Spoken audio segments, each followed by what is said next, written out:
दोस्तों, क्या आप जानते हैं कि समुद्री लुटेरे एक आंख को कवर क्यों करते थे? या फिर ये कि फेसबुक के सीईओ मार्क जकरबर्ग ने अपने पड़ोस के सभी घर क्यों खरीद लिए थे? अच्छा, बड़े भक्त लगते हो। ये तो पता ही होगा कि केदारनाथ मंदिर के कपाट कब खुलते हैं और कब बंद होते हैं। ये भी नहीं पता? चलो कोई बात नहीं, क्योंकि आप पहुंचे हैं बिल्कुल सही ठिकाने पर। क्योंकि मेरा तो काम ही है आपको कुछ ऑसम और कुछ इनक्रेडिबल इंफॉर्मेशन से फैक्टिफाई करना। तो हो जाइए तैयार एक बार फिर और बांध लीजिए अपनी अपनी कमर पेटियां। बिना आपका कीमती वक्त जाया किए शुरू करते हैं आज का ये सफर। Factify. Facts on your face. Fact number 1। दोस्तों, केदारनाथ धाम भगवान शिव को समर्पित उन 12 ज्योतिर्लिंगों में से एक है जो हमारे पूरे देश में फैले हुए हैं। चूंकि केदारनाथ मंदिर हाई एल्टीट्यूड जोन में है और साल के कई महीने ये इलाका बर्फ की मोटी चादर के नीचे दफन हो जाता है, इसीलिए इस भव्य मंदिर के कपाट कुछ समय के लिए बंद किए जाते हैं। लेकिन क्या आप जानते हैं कि मंदिर के कपाट कब खुलते हैं और कब बंद होते हैं? नहीं तो मैं बताता हूँ। तो दोस्तों, कपाट के बंद होने का दिन तो फिक्स है और वो होता है दिवाली के एक दिन बाद, भैया दूज के दिन। लेकिन फिर 6 महीने बाद कपाट खुलने का दिन तय करते हैं ऊखी मठ के ओमकारेश्वर मंदिर के पुजारी। दोस्तों, ऊखी मठ में स्थित ये मंदिर केदारनाथ लिंगम का सर्दियों के दिनों में निवास स्थान भी है। ये पुजारी हिंदू पंचांग के अनुसार महाशिवरात्रि के दिन ये अनाउंस करते हैं कि उस साल केदारनाथ धाम के कपाट कब खुलेंगे। आमतौर पर ये डेट्स अप्रैल के लास्ट या फिर मई महीने के शुरुआत में ही होती है और कपाट खुलते ही फिर शुरू हो जाती है ये भव्य तीर्थ यात्रा। तो अब कोई भी कंफ्यूज हो तो उसे भी समझा देना। Fact number 2।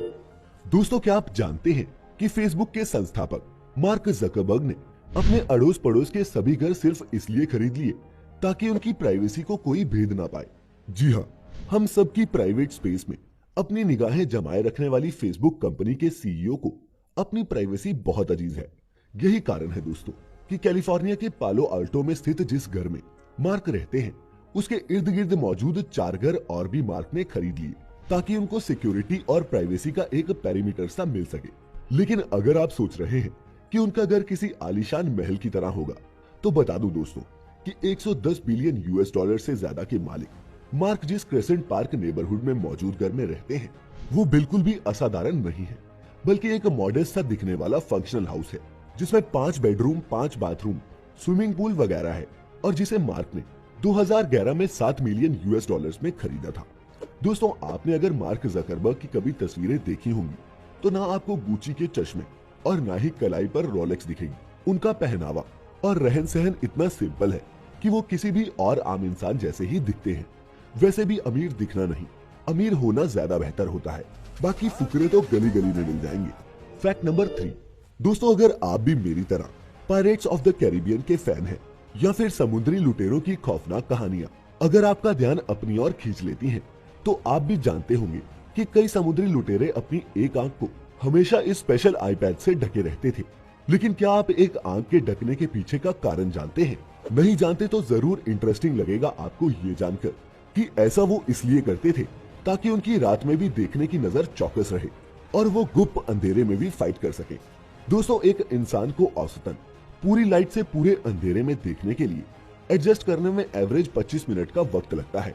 लेकिन इन पायरेट्स को अपनी विजन एडजस्ट करने में सिर्फ कुछ सेकंड्स का वक्त लगता, क्योंकि जब भी ये उजाले वाले डेक से किसी जहाज के अंदर प्रवेश करते, ये अपनी अंधेरे के लिए ट्रेंड आंख से आई पैच हटाकर खुली आंख पर लगा लेते और इस तरह गुप्त अंधेरे में भी सही से देख पाते थे।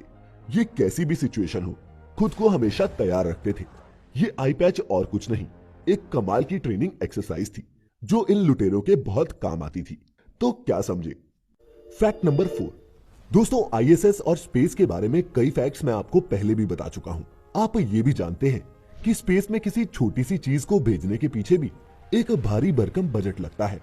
तो पहले क्या होता था कि जब भी स्पेस में किसी मशीन का कोई भी पार्ट खराब या फिर टूट जाता था, तो स्पेस में रह रहे वैज्ञानिकों को उस पार्ट के लिए कई दिनों या फिर महीनों तक वेट करना पड़ता था। लेकिन अब उन्हें किसी रॉकेट लॉन्च का इंतजार नहीं करना पड़ेगा। जल्द ही सिर्फ एक ईमेल के जरिए स्पेस में स्पेयर पार्ट्स भी भेजे जा सकेंगे। जी हाँ दोस्तों, thanks to 3D printing technology NASA अब एक ऐसी तकनीक विकसित करने में लगा है जिससे अब जब किसी खास टूल की इंटरनेशनल स्पेस स्टेशन पर जरूरत पड़ेगी तो रिसर्चर्स वहीं आईएसएस पर ही उस टूल को 3D प्रिंटिंग के जरिए प्रिंट और फिर रिप्लेस कर पाएंगे। है ना ये विज्ञान अद्भुत। फैक्ट नंबर 5 दोस्तों, किसी भी पुरुष के लिए a kick in the nuts एक बेहद ही दर्दनाक अनुभव होता है। और सिर्फ बेतहाशा दर्द ही नहीं होता, बल्कि कभी कभी इमरजेंसी में ये ज्यादा सीरियस टेस्टिकुलर ट्रॉमा जैसी कंडीशन में भी बदल सकता है। लेकिन क्या आप जानते हैं कि टांगों के बीच किक मारने पर मर्दों को ये बेतहाशा दर्द क्यों होता है?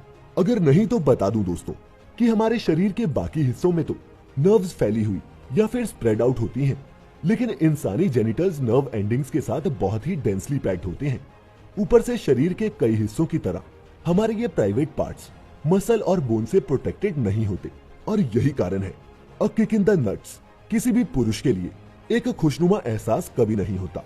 फैक्ट नंबर 6 दोस्तों, माइक्रोवेव ओवन आजकल कई घरों की किचन का एक इंपॉर्टेंट हिस्सा बन चुका है। ठंडे बेजान पड़े खाने को मिनटों में गर्म करने वाली ये टेक्नोलॉजी है भी बहुत काम की। लेकिन क्या आप जानते हैं कि इस कमाल के अप्लायंस का आविष्कार करने वाले साइंटिस्ट को अपनी इस डिस्कवरी के लिए सिर्फ $2 का इनाम मिला था? जी हाँ, आज के हिसाब से लगभग 150 रुपए। दरअसल पर्सी स्पेंसर नाम का ये रिसर्चर उस समय अमेरिकन अप्लायंस कंपनी, जो आज रेथियन के नाम से जानी जाती है, में काम कर रहा था, जब एक एक्सपेरिमेंट के दौरान उन्होंने नोटिस किया कि एक रडार सेट जो इलेक्ट्रोमैग्नेटिक वेव्स का इस्तेमाल कर रहा था, उसने पर्सी की जेब में पड़ी कैंडी को मेल्ट कर दिया। इससे पर्सी के दिमाग में एक नए आइडिया ने जन्म लिया। उसने एक मेटल का बॉक्स बनाया जिसमें खाना रखकर माइक्रोवेव्स के इस्तेमाल से उसे गर्म किया जा सकता था, और इस तरह जन्म हुआ मॉडर्न डे माइक्रोवेव अप्लायंस का। लेकिन बेचारे की बदकिस्मती देखिए, इस तकनीक का पेटेंट कंपनी ने अपने नाम से फाइल किया, और पर्सी को कुछ मिला तो वो था कंपनी की तरफ से सिर्फ $2 का बोनस। फैक्ट नंबर 7 दोस्तों, क्या आप जानते हैं कि हाल ही में भारत में दुनिया की सबसे बड़ी गुफा में पाए जाने वाली मछली का पता चला है? जी हाँ, मेघालय की जैंतिया हिल्स में एक सुदूर गुफा में भारत, यूके और स्विट्जरलैंड के रिसर्चर्स ने मिलकर केव फिश की इस नई प्रजाति की खोज की है, जिसने दुनिया भर के जीव वैज्ञानिकों का ध्यान अपनी ओर खींचा है। आपको जानकर हैरानी होगी कि सफेद रंग वाली इस मछली की आंखें नहीं है। और दोस्तों, जिस खूबसूरत गुफा में ये मिली है वो मेघालय के खरडूम गांव से 3 किलोमीटर की पैदल यात्रा की दूरी पर स्थित है। तो कभी मौका मिले तो मेघालय के झरनों और गुफाओं की सैर भी जरूर करना। फैक्ट नंबर 8 दोस्तों, आपने English phrase the quick brown fox jumps over the lazy dog कई जगह देखा होगा, लेकिन क्या इसका मतलब और इसकी सिग्निफिकेंस जानते हैं? अगर नहीं तो बता दूं कि इस फ्रेज को इंग्लिश में एक पैनग्राम बोलते हैं, माने कि एक ऐसा सेंटेंस जिसमें इंग्लिश अल्फाबेट के सभी लेटर्स आते हों। सभी 26 लेटर से बने होने और याद करने में आसान होने के कारण ये सेंटेंस दुनिया भर में कई अलग अलग जगह पर इस्तेमाल किया गया। चाहे वो टीचर्स को अपने बच्चों को प्रैक्टिस के लिए देने के लिए एक फेवरेट कॉपी सेट की बात हो, फिर चाहे किसी टाइपराइटर को चेक करने की, ये फ्रेज खूब पॉपुलर हुआ। अगर दोस्तों आपने भी कभी कोई फॉन्ट ऑनलाइन डाउनलोड या फिर इंस्टॉल किया होगा, तो आप जानते होंगे कि हर फॉन्ट को इंस्टॉल करते वक्त भी यही English phrase the quick brown fox jumps over the lazy dog नजर आता है। तो था ना कुछ नया?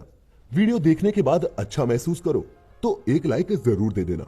फैक्ट नंबर 9 दोस्तों, आपको कैसा लगेगा अगर आप अमेजॉन से एक मोबाइल मंगवाए और कुरियर में अमेजॉन वाले आपको एक असली पिस्तौल भेज दें? जाहिर है आप बुरी तरह चौंक जाएंगे, लेकिन ऐसा ही कुछ हुआ डिस्ट्रिक्ट ऑफ कोलंबिया अमेरिका के एक नागरिक सेथ हॉविट्स के साथ, जिसने अमेजॉन से मंगवाया तो एक टेलीविजन सेट था, लेकिन जब यूपीएस कुरियर कंपनी ने उनके घर पार्सल डिलीवर किया, उसे खोलते ही सेट की हैरानी की कोई सीमा ना रही। अनबॉक्सिंग की शुरुआत में मिले कुछ मेटल पार्ट्स को देखकर पहले तो इस शख्स ने सोचा कि वो टीवी स्टैंड या फिर माउंट जैसा कुछ होगा, लेकिन सभी पार्ट्स बाहर निकालने के बाद उसे पता चला कि उस पार्सल में उसे मिली थी एक असली असॉल्ट राइफल, जो जाहिर है गलती से उसके पास डिलीवर हो गई थी। उसने तुरंत पुलिस को फोन लगाया, जिन्होंने बिना किसी देरी के उस बॉक्स को कॉन्फिस्केट कर दिया। दरअसल उस बॉक्स में 6i और 716 पेट्रोल राइफल थी, जिसकी असली मंजिल पेंसिल्वेनिया की एक गन शॉप थी, और कुरियर कंपनी की मिस्टेक के चलते वो इस आदमी के पास पहुंच गई। खैर, आपके साथ ऐसा होने की संभावना बहुत कम है, क्योंकि हमारे यहाँ कुरियर में गन्स नहीं भेजी जाती। और अब दोस्तों वक्त हो चला है आज के आपके अपने योर ओन फैक्ट का, जिसे हमें भेजा है परितोष एस ने। परितोष ने ये फैक्ट लिखा तो थोड़ा गलत है, लेकिन चूंकि बताने लायक है इसीलिए शेयर कर रहा हूँ। दोस्तों, गैरी कैस्परोव चेस की दुनिया के सबसे महानतम खिलाड़ियों में से एक है। 1985 में वर्ल्ड चैंपियन बनने के बाद उन्होंने चेस की दुनिया पर लगभग 2 दशक तक राज किया, लेकिन वो एक और वजह से मशहूर हुए, और वो वजह है 1997 में जब वो अपने खेल के टॉप पर थे, तब उनका IBM के डीप ब्लू नाम के एक सुपर कंप्यूटर से चेस का एक गेम हारना। कंप्यूटिंग और आर्टिफिशियल इंटेलिजेंस की दुनिया में ये घटना मील का पत्थर जैसी थी। 20 साल बाद जब न्यूयॉर्क में कैस्परोव से उस अनुभव के बारे में पूछा गया, तब उन्होंने जवाब में कहा, I always say that I was the first knowledge worker whose job was threatened by a machine।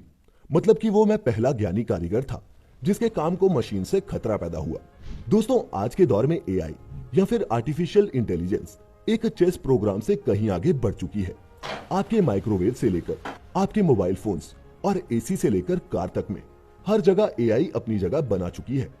Agriculture हो या लॉजिस्टिक्स, डिफेंस हो या फिर एजुकेशन, दुनिया की लगभग हर फील्ड में AI इंसानी नौकरियां खा रही है, जिससे कंपनीज को तो फायदा हो रहा है, लेकिन कई तरह के काम अब कंप्यूटर की मदद से ऑटोमेट होने लगे हैं और इंसानों के रोजगार घटने लगे हैं। ऐसे में ये टेक्नोलॉजी सोशल इनइक्वालिटी को बढ़ाने में और भी मददगार साबित हो रही है।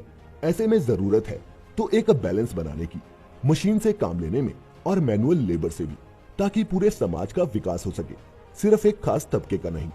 इसी संदेश के साथ खत्म करते हैं आज का ये इंफॉर्मेशनल सफर, लेकिन जुड़े रहें हमारे साथ। और अगर आप पहली बार हमारे चैनल पर आए हैं तो इसे सब्सक्राइब कर लें और उस नोटिफिकेशंस के आइकन पर भी क्लिक कर लें, ताकि आपसे हमारा कोई भी एपिसोड मिस ना होने पाए। वादा है आपसे फिर आऊंगा अगले हफ्ते करने आपको एक बार फिर फैक्टिफाइड। तब तक अपना ख्याल रखें, खुश रहें और वीडियो अंत तक देखने के